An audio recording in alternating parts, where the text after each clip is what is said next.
सामने से गर्दी कम करो, पीछे जाओ। Once I'm done with that shot, I'm done with it. Action! अरे यार साइड पे। And cut. दशकों में कोई एक ऐसी फिल्म आती है जो हमारे दिल और दिमाग को एक साथ छू जाती है।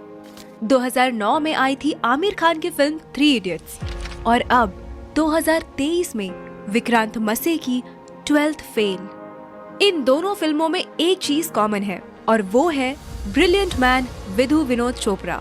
12th फेल मूवी को उन्होंने इतनी ऑथेंटिसिटी के साथ बनाया है कि इसे देखने के बाद हर कोई अपने आप से रिलेट कर पा रहा है। तो चलिए देखते हैं इस must watch movie 12th fail के कुछ बिहाइंड द सीन्स और जानते हैं कि आखिर कौन कौन से लोकेशंस पर इस मूवी को शूट किया गया है। साथ ही जानेंगे कि इस फिल्म की ऑथेंटिसिटी को मेंटेन करने के लिए मेकर्स को क्या क्या करना पड़ा। हम सब जानते हैं कि 12th फेल एक रियल लाइफ स्टोरी है जो कि बेस्ड है मनोज कुमार शर्मा पर, जिन्होंने अत्यधिक गरीब परिस्थितियों के बावजूद one of the most difficult exam crack किया और IPS ऑफिसर बने। इस मूवी की स्टोरी राइटर्स ने अनुराग पाठक जी की लिखी हुई बुक 12th फेल से ली है। Transformation of Vikrant into Manoj. Vikrant मसे ने जिस परफेक्शन के साथ मनोज कुमार शर्मा के इस कैरेक्टर को प्ले किया है वो शायद ही कोई और कर पाता। उस रोल के लिए उन्हें काफी मेहनत करनी पड़ी। एक्चुअल शूट शुरू होने से पहले ही डायरेक्टर विधु चोपड़ा विक्रांत मसे और मूवी के कुछ क्रू मेंबर्स के साथ इस गांव में आए थे। ये मध्य प्रदेश का रेहा विलेज है जो कि चंबल एरिया के पास है और यहीं पर इस मूवी के सारे गांव वाले सीन्स शूट हुए थे। मनोज का ये गांव वाला लुक जो हमें इतना परफेक्ट दिखता है, आपको ये जानकर हैरानी होगी कि इसके लिए विक्रांत ने किसी भी तरह का मेकअप नहीं किया था। वो हर रोज घंटों सिर्फ बनियान पहनकर धूप में बैठा करते थे और इसी तरीके से उन्होंने नेचुरली खुद को टैन कर लिया था just to achieve that perfect look. अरे क्या बात है? Morning sir. Morning.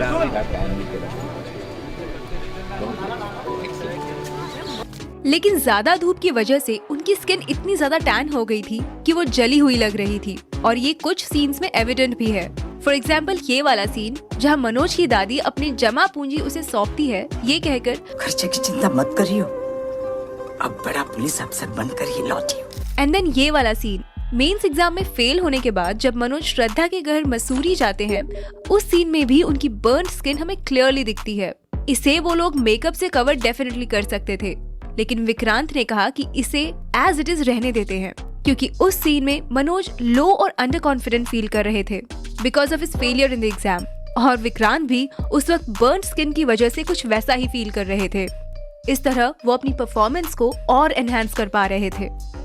By the way, अगर मेकर्स चाहते तो पोस्ट प्रोडक्शन यानी कि एडिटिंग के वक्त भी स्किन को क्लियर और लाइटन कर सकते थे, but they had decided to keep it natural. Madhya Pradesh के उस रेहा गांव में शूट हुए सीन्स के ये रहे कुछ बिहाइंड द सीन्स क्लिप, जिसमें 12वीं क्लास में पास होने के लिए मनोज पर्चियां बना रहा होता है। देखिए DOP ने कैसे उसे अपर एंगल से शूट किया था और तब इतना भारी वजन का कैमरा उन्होंने अपनी कमर से बांधा हुआ था। Making of cheating scene. ये जो चीटिंग वाला सीन है इसे शूट करते वक्त डायरेक्टर विधु विनोद चोपड़ा जी को काफी तकलीफ हुई थी क्योंकि इस लोकेशन के साथ साथ हमें इसमें दिख रहे सभी स्टूडेंट्स रियल हैं। जूनियर आर्टिस्ट को पता होता है कि शूटिंग के टाइम कैसे बिहेव करना है और भीड़ वाले सीन्स में उनकी नजर कैमरे की तरफ होनी चाहिए कि नहीं, लेकिन इन स्टूडेंट्स को बार बार बताने के बावजूद भी वो वही गलती दोहरा रहे थे और फाइनली जैसे तैसे उन्हें कसम देकर डायरेक्टर साहब ने उनसे ये एग्जाम वाला सीन शूट करवाया था। कैमरे में नहीं देखो। And cut, one more. कलाकारी दिखा रहा है लेकिन कैमरे में मत देखो। कैमरे में देख। कट। सारे लोग बोलो कसम खाओ पहले सब लोग। ऐसा हाथ रख के कैसे कसम खाते हो तुम? इधर रख के बोलो मैं कसम खाता हूँ कि मैं कैमरे में नहीं देखूंगा। बिल्कुल बिल्कुल। चलो action and cut. I think we got it. Playback. सब लोग बहुत अच्छा कर रहे हैं, बहुत अच्छा हंसे तुम लोग। Excellent, thank you, very good job.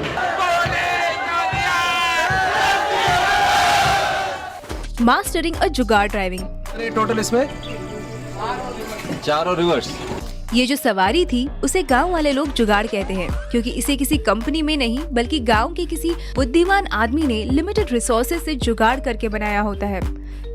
इन जुगाड़ू चीजों को चलाना भी उतना ही मुश्किल होता है जितना इसका इनोवेशन। घर के खर्चे निकालने के लिए मनोज और उसका भाई इस जुगाड़ को चलाते हैं। इन कुछ सीन्स के लिए मनोज के भाई का रोल प्ले कर रहे एक्टर राहुल कुमार ने स्पेसिफिकली ये जुगाड़ चलाना सीखा था और तब जाके इसके कुछ सीन्स उसी एमपी के गांव रेहा में शूट किए थे। पहले दिन तो मुझे बहुत तंग किया इस अफलातून ने, लेकिन हाँ धीरे धीरे पकड़ में आई। Making a setup at Mukherjee Nagar. जब मनोज अपने नए नवेले दोस्त पांडे के साथ आईपीएस बनने दिल्ली आता है, तब वो वहाँ लगे हुए सब कोचिंग के एडवर्टाइजमेंट्स वाले ढेर सारे बैनर्स और पोस्टर्स देखता है। उसी के साथ वो मुखर्जी नगर की भीड़ भी देखता है और अपने दोस्त से कहता है, इतने सारे स्टूडेंट है भैया, कैसे हो पाएगा? वेल, ये सब जो बैनर्स वहाँ लगे हुए हैं वो मूवी के प्रोडक्शन डिजाइनर टीम की ही बनाई हुई है। इस सीन को दिल्ली के मुखर्जी नगर में ही शूट किया गया था, जिसे यूपीएससी एस्पिरेंट्स का हब भी कहा जाता है।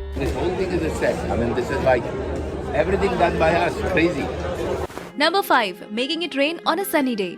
ये सीन तो आपको जरूर याद होगा। श्रद्धा की इस कोचिंग क्लास में मनोज से मुलाकात होने के बाद कुछ दिनों बाद वो उसे ढूंढते हुए विद्या वाचनालय आती है। यहाँ इस सीन की रिक्वायरमेंट थी बारिश का मौसम, मगर शूटिंग के दिनों में यहाँ तेज धूप पड़ रही थी। इस सीन के लिए टीम ने 2 रेन मशीन्स का यूज किया था और जब श्रद्धा इस लाइब्रेरी में एंटर हो रही थी, तब हम देख सकते हैं कि उस सीन को कैसे शूट किया जा रहा है।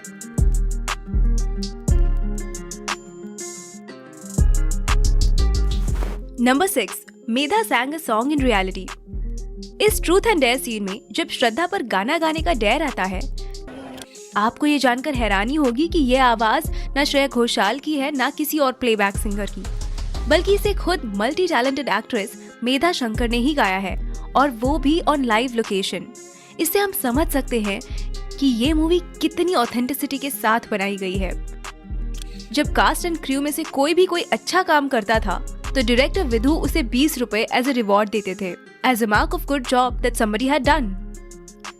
जब इस पर्टिकुलर सीन का शूट खत्म हुआ तो विधु जी ने मेधा को 100 रुपए दिए थे, which was 5 times of his regular reward. Indeed, it was worth it. क्योंकि सच में यहाँ पे मेधा जी की परफॉर्मेंस हार्ट स्टीलिंग थी। 100 rupees. When I give 100 rupees, you know how nice it is. ये सीन दिल्ली के दिल्ली हाट इस रियल लोकेशन पर शूट हुआ था। इस सीन को अगर आपने गौर से देखा हो तो आपको रियल कपल मनोज कुमार शर्मा और श्रद्धा जोशी भी यहाँ पीछे बैठे हुए दिखाई देंगे। इन दोनों को बैकग्राउंड में आउट ऑफ फोकस ही क्यों ना हो, लेकिन इस मूवी का हिस्सा बनाना था और ये आइडिया डायरेक्टर विधु जी का ही था। इस सॉन्ग को फिर बाद में मेधा जी की आवाज में एज अ फिल्म वर्जन भी रिकॉर्ड किया गया था। Number 7, रजनी's transformation. फिल्म के सभी कैरेक्टर्स की स्क्रिप्ट के अकॉर्डिंग एजिंग की जा रही थी और उनके लुक चेंज किए जा रहे थे, लेकिन जब मनोज की छोटी बहन रजनी की बात आई तो उसे छोटा बड़ा कैसे दिखाया जाए, ये चैलेंज मेकर्स के सामने था। इसकी तो कोई छोटी बहन भी नहीं थी जिसे वो छोटी रजनी दिखाते, लेकिन हाँ इसका एक छोटा भाई जरूर था, तो उन्होंने उस पर ये एक्सपेरिमेंट किया और उस लड़के को ही छोटी रजनी बनाकर शूट किया।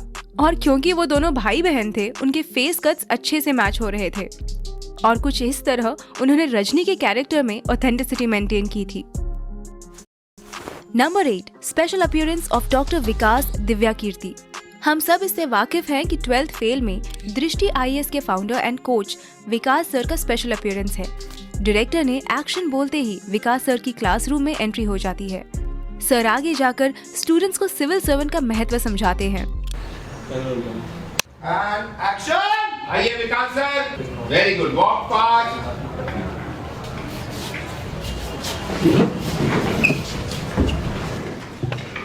बैठिए।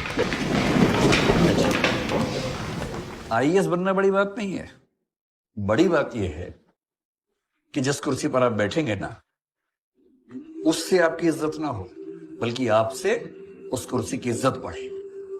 और फिर एक दिन आएगा जब आप मुझसे मिलने आएंगे, आप नहीं मैं खड़ा हूंगा। जब ये शॉट फाइनलाइज हुआ तो डायरेक्टर विधु जी ने विकास सर को गले लगाया और उन्होंने इसके बारे में क्या कहा, सुनिए। I've been making movies for 50 years now, but this is one of the best crowd scenes I've handled. I am so worried about the looks, and none of you look at the camera. So hats off to you.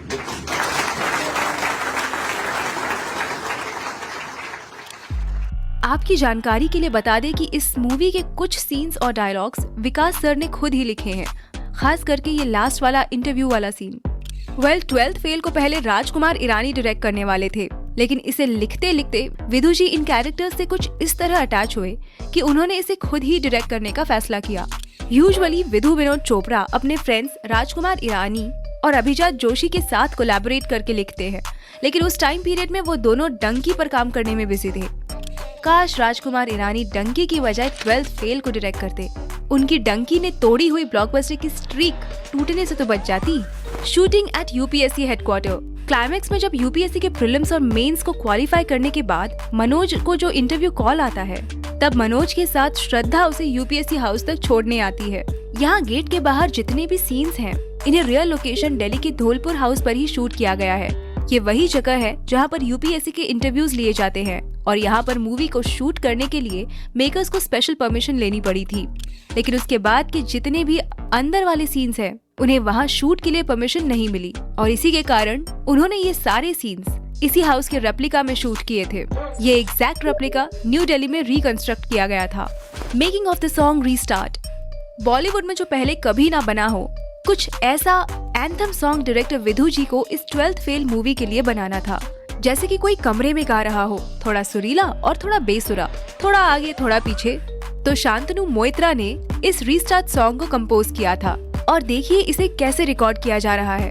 Vidhu जी ने इसे उनके assistant director से record करवाया था, क्योंकि उनका कहना था कि ये लोगों का गाना है तो लोगों को ही गाना है। Detailing in the shots. 12th fail को कम्प्लीटली ऑथेंटिक बनाती है इस पर की गई डिटेलिंग। तो चलिए बात करते हैं इस मूवी के कुछ डिटेल्ड सीन्स की। सबसे बेस्ट चीज ये थी कि मनोज कुमार शर्मा और श्रद्धा जोशी, इन दोनों के भी रियल लाइफ के नेम्स मूवी में भी एज इट इज रखे गए थे। मनोज गरीब घर से बिलोंग करता है, तो उसके सभी सॉन्ग्स हमें क्लासिकल बैकग्राउंड म्यूजिक के ही सुनने को मिलते हैं।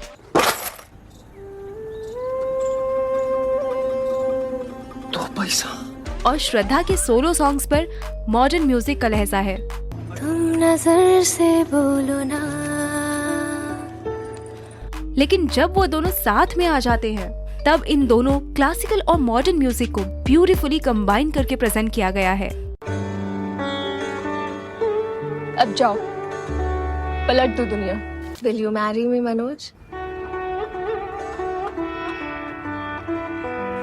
श्रद्धा डिप्टी कलेक्टर बनने के बाद जब मनोज के इंटरव्यू के दिन दिल्ली आती है, जिस व्हाइट एम्बेसडर कार में वो दोनों यूपीएससी के लिए ट्रैवल करते हैं, उस कार के नंबर प्लेट की शुरुआत यूए यानी कि तब के उत्तरांचल और आज के उत्तराखंड को रिप्रेजेंट करती है।